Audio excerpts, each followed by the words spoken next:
Is this a podcast? Is this just radio? The Overwhelmed Brain Show can't escape a new episode.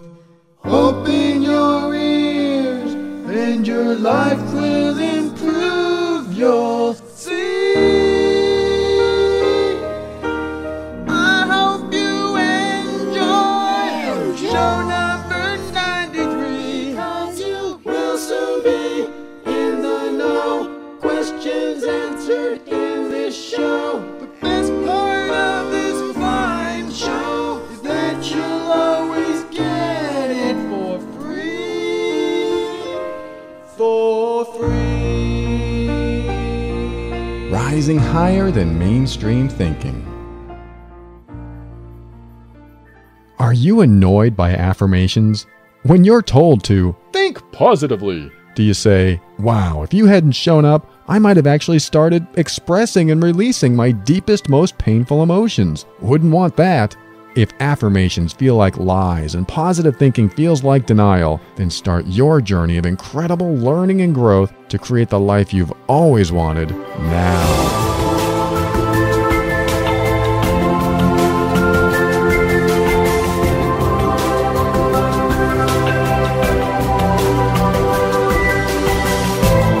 Hello, this is Paul Coliani, host of The Overwhelmed Brain, the personal growth show for the critical thinker. On this show, I'll share practical, down-to-earth steps to help you improve your mood and keep you sane in this powerful journey we call life. We'll talk about why we do the things we do and what we can do to reach higher levels of happiness and lower levels of stress and overwhelm. My goal is to help you become empowered so that you can create the life you want. Today's quick quote is by Martha Beck, and it's this: caring for your inner child has a powerful and surprisingly quick result. Do it, and the child heals. The term inner child may be a bit overused sometimes, but would you be surprised to learn that the child in you is the source of not only a lot of your creativity and playfulness, but also your emotional challenges in life? In fact, how you were treated and how you behaved, and especially what beliefs you created when you were young, is very likely what is causing almost all of your struggles today. Sure, things are happening in the present, but many of your reactions stem from the past. And because of that, much of the bad feelings you get today started a long time ago when you first experienced what it was like to feel that way. The child you were was imprinted with values, a perception of the world, and a belief about that world. And you lived life with that structure going way into the adult world.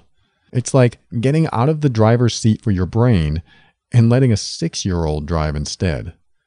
Now, this is great when you're playing and want to feel free and happy, but it's not so great when you're in the middle of an argument or getting emotionally triggered by something. The child in us can come out at the wrong times, and they can take the wheel while we sit in the passenger seat hoping everything works out. But since the car was made for an adult, you already know what can happen when a child is driving. This is a point of decision. Who do we let drive our mind? Our adult self or the child that's still in us that wants to run the show? That's what we're here to talk about today.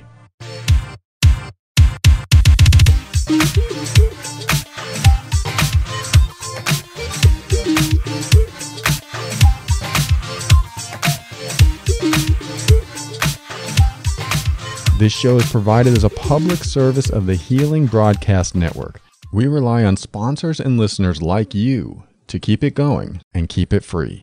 Thank you so much. And today I want to tell you about levels for guitar.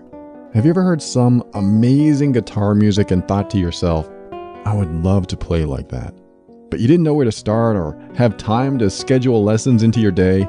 Well, whether you're brand new or experienced, You will learn through online video music lessons that teach you step by step how to master guitar playing from the convenience of your own home on your own time.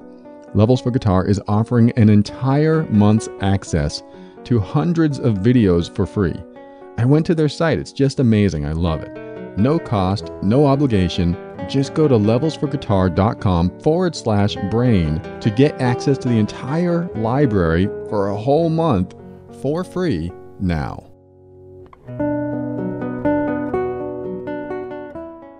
Who you were does not define who you are. This statement is one of the most significant truths you should adopt as soon as possible. I've learned from many self-help books and teachers throughout the years that you are the combination of everything that has happened to you, and how you behave is how you've been programmed to respond to all of life's events. However, it doesn't have to be that way. I had a coaching client the other day that talked about responding to life's events from her inner child. She could feel her emotions rise up in her and react to the situation as if she weren't in control, but her child was. Now, you know who your inner child is, right? He or she is the person that learned how to survive in the world and brought those sometimes very unhelpful survival skills into the adult world to deal with adult problems. When you were a child, everything was about figuring out limitations. You pushed the boundaries on walking and running, swimming and biking and skating and even hitting each other and so much more. You wanted to experience as much as you could without the fear of what might happen. Because, quite frankly, you had no clue what might happen until you tried it. When I was a kid, I rode my bicycle as fast as I could down a hill towards a mound of dirt at the bottom in order to gain as much air as possible. I was 10. I had no stunt bike experience. I wasn't wearing a helmet, and it was going to be the coolest thing ever to show my friends how far I could fly. After all, Evel Knievel was jumping buses with his motorcycle, so it made perfect sense that I would fly through the air and land perfectly. But you already know where I'm going with this, don't you? At about 150 miles per hour, I'm exaggerating, of course, I hit the jump and I flew through the air in a blaze of glory.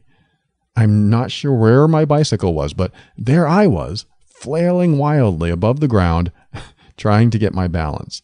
It was phenomenal, and I was more scared than I'd ever been.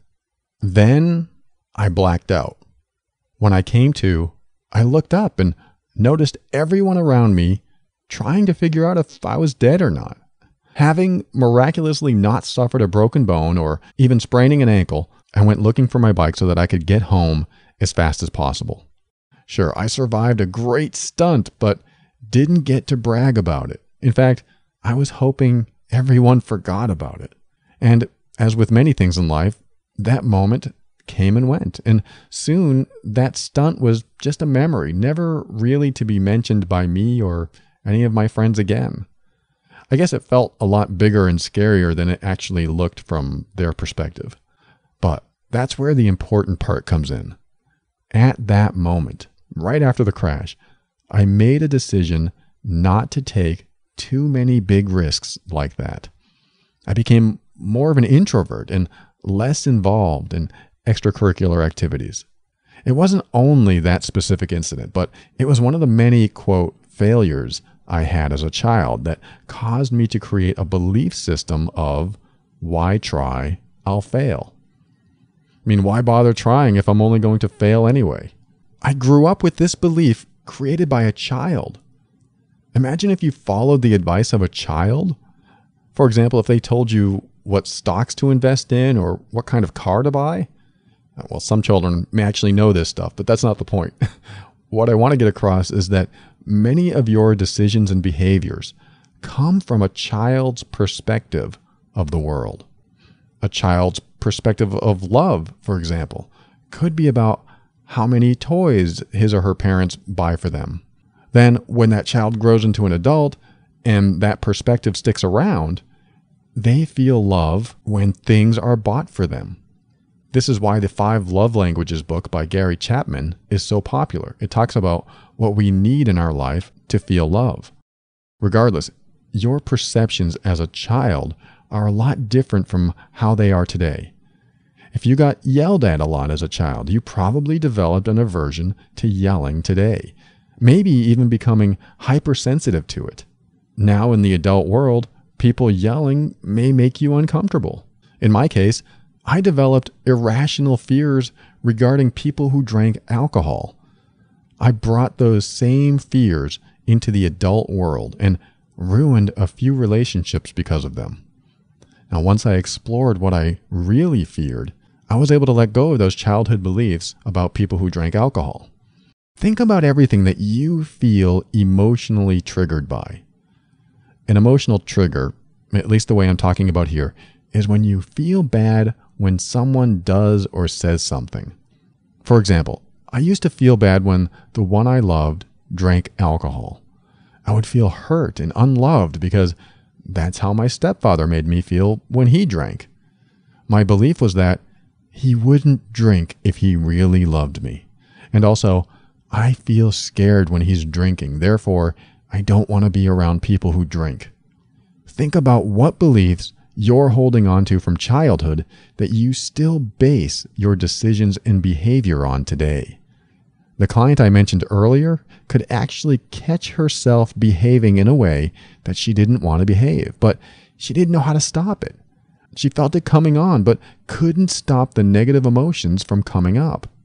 Those emotional triggers are your inner child's survival mechanisms kicking in. There's something now triggering a child's response in you. If you don't like the term inner child, just call them old beliefs or something. What old beliefs don't apply to the world you're living in today? And what's the difference between an old belief that doesn't serve you anymore and any belief that you still believe has a purpose and feel that it's important to keep? Well, that's what we're talking about today.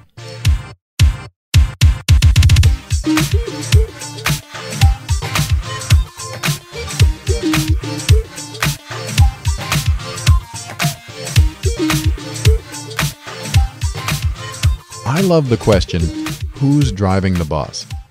In therapeutic circles, this question refers to who's actually in control of your decisions and actions. There's the you that is consciously aware of what you're doing, taking deliberate steps in the direction you want to go. Then there's the you that reacts and does things out of character and sometimes beyond your conscious control. Now, this other you, the one that is not so conscious and more reactionary, is what I'm interested in talking about today. This is the part of you that is actually driving all of your decisions and behaviors. This is the part of you that is driving the bus. What that means is that you consciously walk around and do the things you do. You have the power of free will and you make choices and say what you want to say. You feel free to turn left or right or blink your eyes or not. You feel free to breathe and yawn. But think about it for a minute. Do you really believe that all of that stuff is conscious all the time? You're not always thinking about what you're going to do. You don't have to think to breathe because your body remembers to do it for you. And sometimes you'll say things where you have no idea why you said them or where they came from. If you ever want to test this, have someone put you on stage in front of a crowd one day and tell you what you're going to talk about at the last minute. You'll have no preparation time, no notes, and you'll just have to wing it. Do you think you'd be okay? If you're not used to doing this, you might think, no way, I don't think I could do that. But something happens when you're forced into this type of scenario. You suddenly have access to resources you didn't think you had.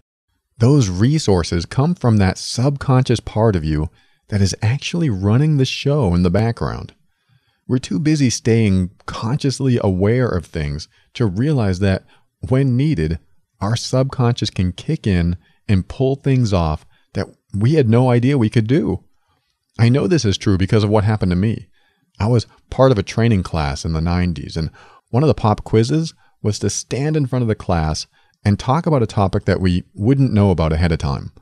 When I was called up, I thought, there's no way I'm going to be able to do this. So I walked up to the teacher, and he handed me a piece of paper that said lollipop. I was like, how am I going to talk for 5 minutes about lollipops? And then something happened inside of me. I suddenly snapped into a different state of mind. I wasn't thinking. I was flowing. I drew a circle with a line on the board, and I asked the group what it was. And someone yelled, lollipop. And I said, that's right. It's a lollipop. That's what we sell here, and we need to sell more. And how are we going to do that? And then I went on presenting and interacting with the group for about 5 minutes. People were laughing and really enjoyed my made-up, on-the-fly presentation. I had no clue what I was going to say ahead of time, but I said what came to mind, and it turned out great. This exercise proved to me that no matter what, even if I had no time to prepare, that I could trust my unconscious mind to come up with the resources I needed to get through almost anything. This can and probably has happened to you. It may or may not have been the same circumstance, but I bet you are in a position at one time in your life where you said and did things that you later went, how did I do that? That's because the part of you that's unconscious is actually the one driving your brain. That part is driving the bus. This you is always in the background, making decisions before you decide. It's planning your actions before you act. It's thinking before you think. In other words, every thought you have is being fed to you from another part of you. What do you think of that? But you, not being conscious of that part, might think that you are running the show. But there are too many times when you react unconsciously to believe that's true. I mean, if you were truly conscious of everything you were experiencing all the time, you'd never react badly because you'd think before you reacted. But since reactions come from a more subconscious place, they bypass your conscious reasoning filters. What this means is that when you say something or do something you don't mean, it wasn't really the conscious you making that decision. I hope that makes sense because if you can grasp this, it will help you understand yourself and your behavior a lot better. Have you ever smacked your kid or your pet and immediately felt bad for doing it afterward? Have you ever yelled at someone and thought, oh, wow, that was mean. Why did I do that? These behaviors are pre-programmed deep within us, and they come out as reactions beyond our control. But there's a reason these reactions are there. It doesn't mean you're a bad person. It just means that the subconscious mind is like a computer, and it does what it's been programmed to do. Your subconscious mind runs the show. It's the foundation of your beliefs. Therefore, it's the engine that runs your decisions and behaviors. When you make a decision, it derives from a deeper part of you. You may already know this, but doesn't it make you wonder about free will? In other words, if there's a part of you that's making decisions before you consciously decide, it makes you wonder if you have any conscious control of your decisions in the first place. You may think, well, I can change my mind if I want to. And if you did, was that change a conscious choice, or was it already decided before you decided? It gets a little hairy talking about this stuff because, first off, we all want to believe we're in control of our life in some way. And secondly, it's no fun if free will is taken out of the picture because then we're just automatons on a track being dragged around doing whatever our subconscious mind has in mind for us. But there is a reprieve here. There is hope for all of us, regardless of free will. And that is how we develop our belief system. The magic that programs our subconscious mind isn't really magic at all.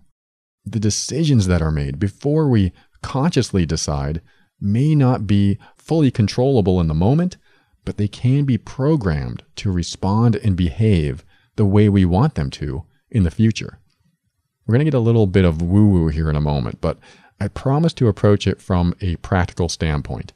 There is a way to program yourself for success by pre-programming your belief system to serve you. Now think about who's driving your bus. You may believe that you have conscious control of everything you do and say, but also be open to the perspective that conscious behavior comes from unconscious belief systems. Those underlying values, perceptions, and filters that you have about the world you grew up in. These unconscious belief systems run the show. And when you know how to program those underlying beliefs you may not even know you have, you can alter the course and maybe even change your destiny. Did I mention affirmations? Oh no. Let's see where this goes.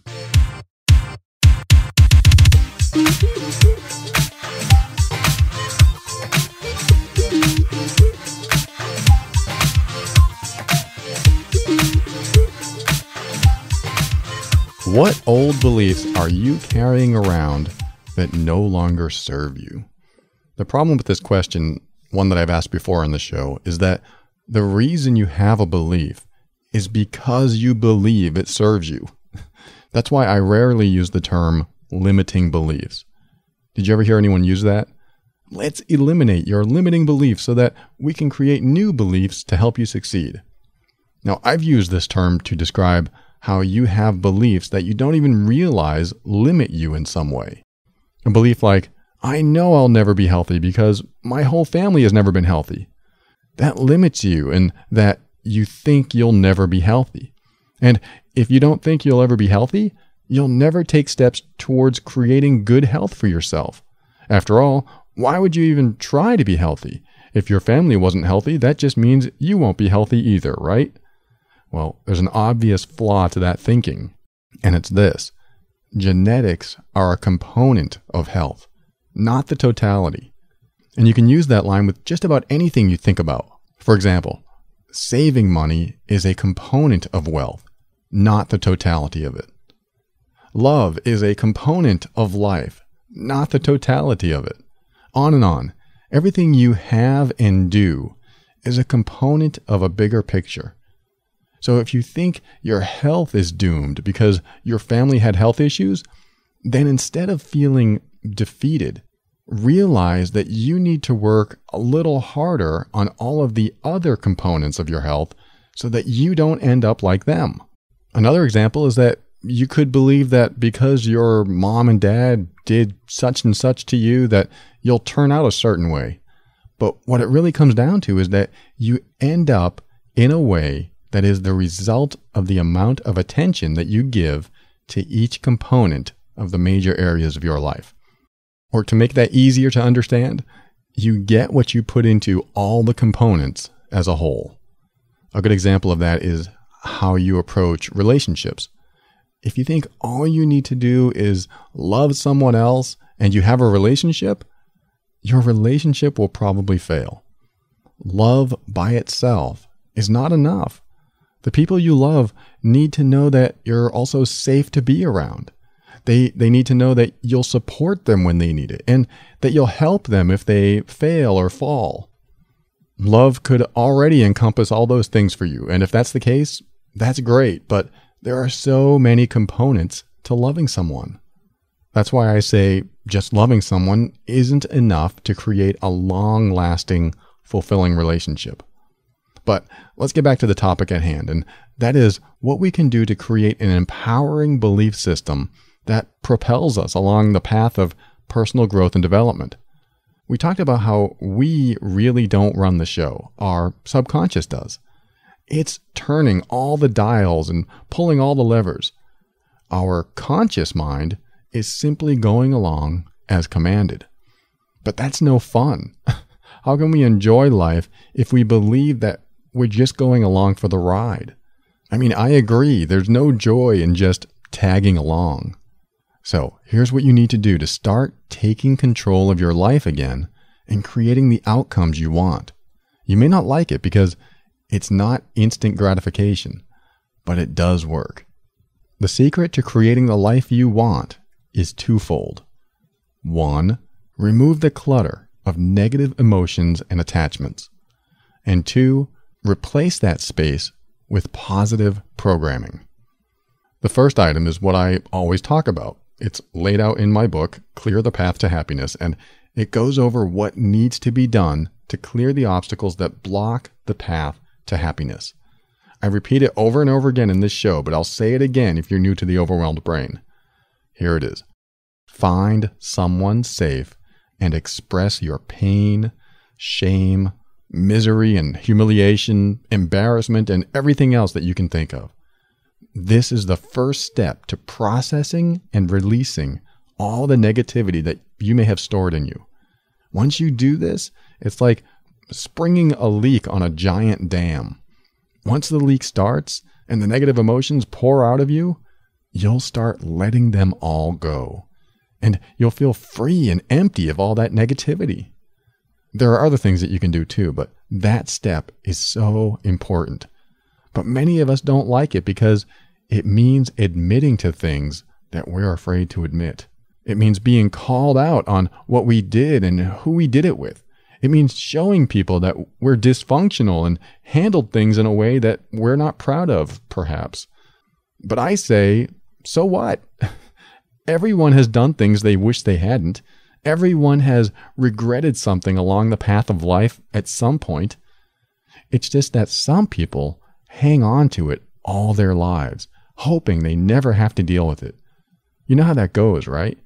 Hanging on to pain transforms into destructive habits and behaviors. But finding someone safe to express and talk about your pain starts the process of healing. And if you can't find a safe friend or coach or counselor, just write down your thoughts and be brutally honest about what you write. If you hate, write that you hate. If you want to hurt someone or worse, write that down. It doesn't matter if it's true or not. It matters what's released when you do this process. Now, number 2 is replace the space you created with positive programming. Are you annoyed with affirmations? Are you tired of being told to think positively? Recognize that? Affirmations feel like lies, don't they? Looking in the mirror saying, "You're a wonderful person. You are worthy and loved." It can feel like you're being dishonest with yourself when you don't really feel that way. That's why I'm usually very annoyed with just using affirmations without first clearing out the negativity. Some people say affirmations overwrite the negative thoughts, but I say in many cases, they stuff your negative thoughts even further down. Now, that's not always true, as I do believe the brain can simply rewrite old programming, but it's always true when you never let go of your old beliefs. If you feel unworthy and say to yourself, "I am worthy," 100 times a day, it's possible it can become a habit, but at the end of the day, if there's even an inkling of doubt that you're worthy, then the affirmations are really just helping you avoid processing and releasing the pain. Now, this is the test that you can do with affirmations if you ever use them. Repeat them over and over again, and then in a week, if you truly believe your affirmations and you have none of the old beliefs that prevented you from thinking the opposite of your affirmation in the first place, then you've reprogrammed your mind. If, however, you have doubt after a week of repetition, the affirmations aren't working. Now, here's the kicker. Affirmations can work, but you have to get rid of the clutter first. Clutter is all the negative thoughts you have going on inside. When those thoughts are dominating, you have very little chance of succeeding with affirmations. But once you are clear, when you get your brain defogged, then you can tell your subconscious mind anything you want, and you'll be able to program your future. A much simpler way to explain this is this. When you feel bad, affirmations probably won't work, and you'll continue to feel bad until you address what's really causing you to feel that way. When you address the hard stuff and you can share it with safe people in your life, you start letting it go. Most of us don't get rid of the painful stuff because we feel there will be more pain sharing it with someone else. For example, it's hard to share how a loved one's behavior hurts you if you're afraid that they'll leave you. But living your life being afraid of the consequences of expressing yourself is miserable. It's the opposite of personal growth. You want to grow. And in order to do that, you have to express what's going on in the deepest part of you. Now, the pattern I see a lot is in adults who were either physically or especially sexually abused as children. They're so afraid to talk about what happened because of how it will go over. So they hang on to the pain that someone else gave them just so they don't have to deal with the consequences of talking about it. The pain is usually much greater in abuse survivors. So that means that their lives are usually more challenging. I mean, the more you hold in, the harder life is. But finding a group or a person to express everything to, no matter how bad it is, and no matter how bad you think it makes you look, is step one to freedom. And once you're free from the burden of holding on to all the misery, you are free to start creating the future you want. Yes, affirmations can work at this point. When there are no obstacles or stronger negative programming in place, an affirmation is a great way to tell your subconscious mind what you want and how you want to feel and what to do. Now, it's not only affirmations, but also what you feed your subconscious mind on a day-to-day basis. This second part is actually more important. The shows you watch, the people you interact with, the books you read, all compound into the bigger picture, and each are a component of what gets created in your future. You have the power to create free will by programming what you want into your brain. This programming comes in the form of whatever you feed your brain. One of the most powerful forms of programming comes by interacting with other people. You can read and watch all the bad stuff you want, and it will affect you, but nothing affects you more than what other people do and say around you. Even now, you're listening to me and I am influencing you in some way. I have to choose my words carefully because I know that I am an influence in your life, but some other people are not so careful. They could say very mean-spirited things, and those things could stick with you if you're around those people often. You are the sum of the 5 people you hang around with most, and this is why. You are influenced even when you don't want to be. And here's proof of that. I want you to control what you think about, okay? I really want you to take control of your mind now. Just control what you think about. It's easy, right? Now, here it comes. Don't think about the tiny black kitten that I saw in a parking lot the other day. Seriously, a tiny black furry kitten made the cutest noises, was in a parking lot. The mom came over and got her and then took her to safety, I hope. But just don't think about the kitten. Now, unless you're a master of your mind, you probably thought of a tiny black kitten. What this means is that even when you try not to be influenced, you're still influenced. No matter what, you are influenced. What that means is that bad people can influence you too. And when that happens, your mind can get programmed with bad thoughts. This happened to me when I used to listen to Howard Stern many years ago. He's a crude radio personality that usually comes across as very negative. I found myself adopting a lot of negative beliefs, just being entertained by him. I was starting to believe what he believed, and I didn't even know it was happening. When I figured it out, I immediately stopped listening. That's hard to do sometimes because a lot of us tend to thrive on misery, as if experiencing other people's misery is somehow freeing for us. But in reality, we are absorbing more of it. So think about the people you're around the most and determine if you're at a place in life that you want to be. And are the people you hang around with most in alignment with your vision for yourself?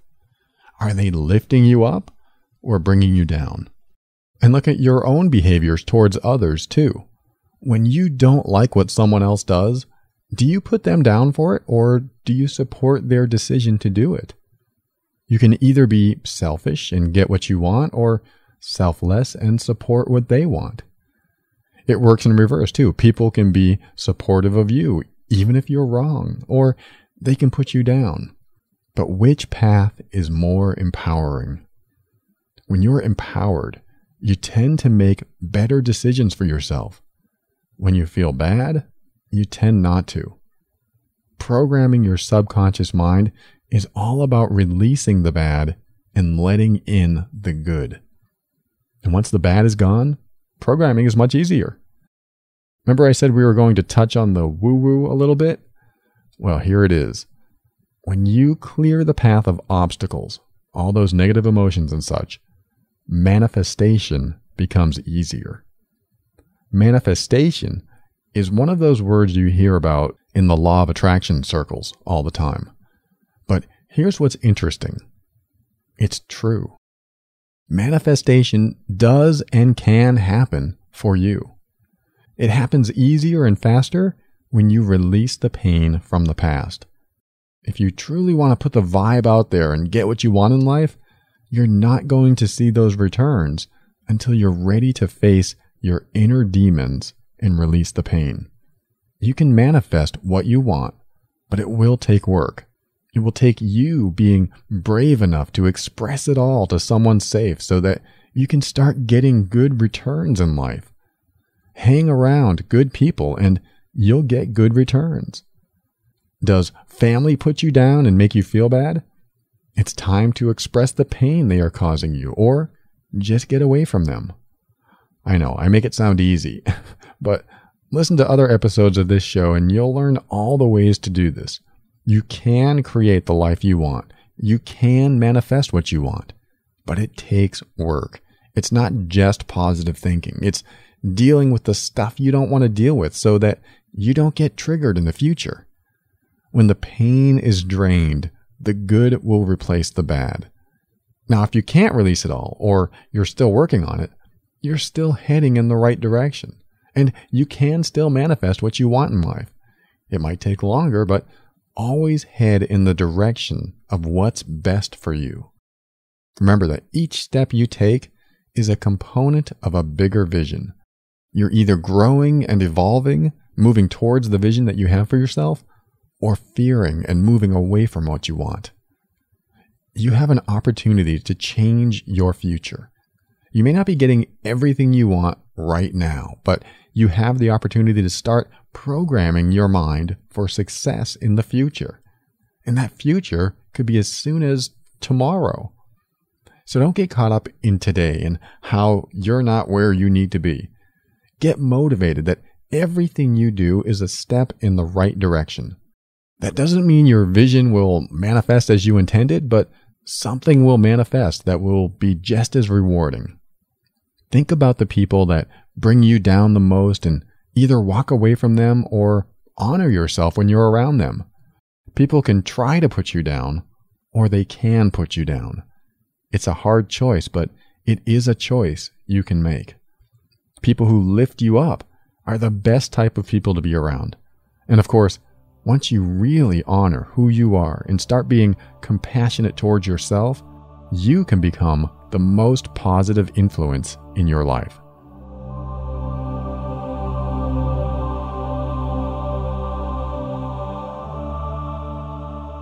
Programming your future starts with draining the pain from the past, filling the space with positive programming, and always moving toward your vision. So before we part today, I want you to think about something that you believe to be true that you don't like. Whether it's that you'll never make enough money, or have the health or the relationship that you want, or whatever. So go ahead now. I'll give you 1 minute to think about what you believe to be true, but you don't like it. For example, you could say, I believe I'll never find the right person for me in an intimate relationship. If you don't like that belief, then work on that one. Or, I believe I'll never have a job that pays me what I'm worth. Just think about something you believe that you simply don't like and don't want to be true. Do it now.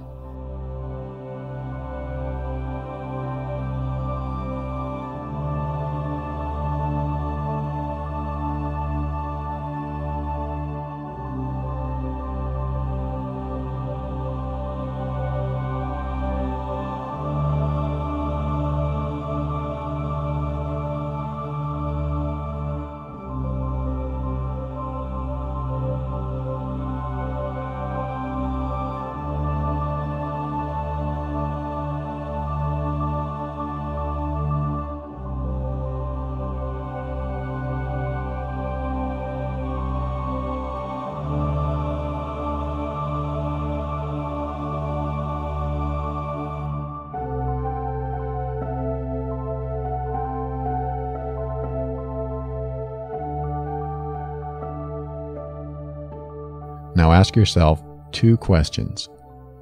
Is that belief really true? And does it serve you? If you said no to either one, it's time to adopt a belief that will serve you. And beliefs are created when you release old hurt. And if you've tried everything to release the pain and you still can't let it go, let me leave you with this. Pretend you are the last person on earth. No one else exists. You woke up and there's no one around. The power is still on and you can do pretty much anything you want, but there are no people, at least that you know of. Now, think about any pain that you have from your past. Knowing that there are no people on earth, do you still feel the same about your pain? I'm willing to bet that something feels different when you think about it that way. Why do you think that is? Just something to ponder. Thanks for joining me today.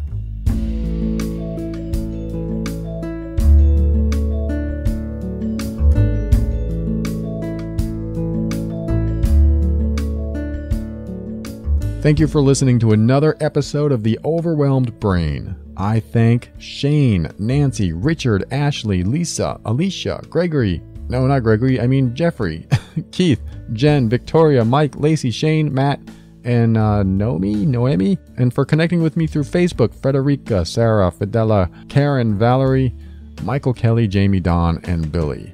I know that there are people that connected with me on Pinterest, but I think I deleted the notifications and I didn't get your name. I am so sorry. I'm glad to connect with you there, though. I would like to thank Susan on Amazon for giving me a review for my book, How to Deal with Irrational People. Thank you, Susan. And for the direct messages, Chris, Don, Jessica, Alexis, Paul, Gina, Thomas, and Susan. Keep up with the show by heading over to theoverwhelmedbrain.com and sign up for your weekly personal growth message. Feel free to reach out to me through the contact link on that site as well. I also want to thank the listeners who are using the Amazon link on the site to support the show. Yes, your support is helping, and if you aren't using the link to shop at Amazon, why not? You can help support the show just by doing what you're probably already doing, shopping at Amazon. Go to theoverwhelmedbrain.com and click on the Amazon button to find what you're looking for now. Your shopping habits mean a lot to me, and they're going towards a good cause. You. A special thanks to Levels for Guitar. They sponsored today's episode, and I just gotta say, I tried out their site and I am very impressed. If you have any inkling on wanting to try the guitar, they will give you a whole month of free access to over 100 videos. So it's amazing. I watched some of the videos and I'm blown away by the talent of the teacher. So I highly recommend you get your free month while you can at levelsforguitar.com/brain. There's nothing I want more than to keep this show on the air and free to listen to. So support the sponsors you hear about because they're a big part of what we do here. And if I didn't call your name in this episode, just know that I appreciate you and thank you for being there for me, listening, learning, and growing. Now, the subconscious mind does what it's told. Like I said earlier, it's just like a computer. And in order to program it, we need to feed it what we want it to know. But doing that will take something you may not like. Slowing down a little. We're such an instant gratification society. We want to get on the internet and learn something new right away. We want answers now. We can't wait. We want to microwave our food and get our computer repaired as fast as possible. There is some charm in waiting. Waiting helps us understand that life is a process, not a finale. I watched a video the other day of a car chase. I'm so used to seeing what happens at the end of a car chase that I forgot what it was like to watch a news report where they simply followed the car for about 25 minutes. After a while, I realized how much more pleasure I got from just waiting for the unexpected. Sure, I could fast forward to the end, but there was something about waiting and watching that made me enjoy it more. I think anticipation of a thing is sometimes more exciting than getting the thing. And if we can do that more often, we'd just be happier more often. We've gotten shorter and shorter attention spans over the years, leading to shorter tolerance levels and less patience. And our desire for instant gratification actually does something you may not expect. It distances us from our subconscious mind. And the farther we are from that, the less likely we'll be able to program our mind so that we're making good decisions in life. And the reason we want to program our subconscious mind is so that we aren't just a pawn in the game of life, but instead we're somewhat in control of our lives. What you feed your subconscious mind today determines your destiny tomorrow. So start creating your destiny by feeding your mind with good people and good information. Let things happen a little slower every now and then so that you can develop appreciation and let you get back in touch with a part of you that you often forget about. After a while, you'll start to get more joy out of life and appreciate not having so much instant gratification all the time. It's sort of a meditation that you can do without meditating. That should save you some time, right? So start the process by stepping into your power so that you can be firm in your decisions and actions. And this will help you create the life that you want. When you do this, you'll discover what I already know to be true about you. That you are amazing.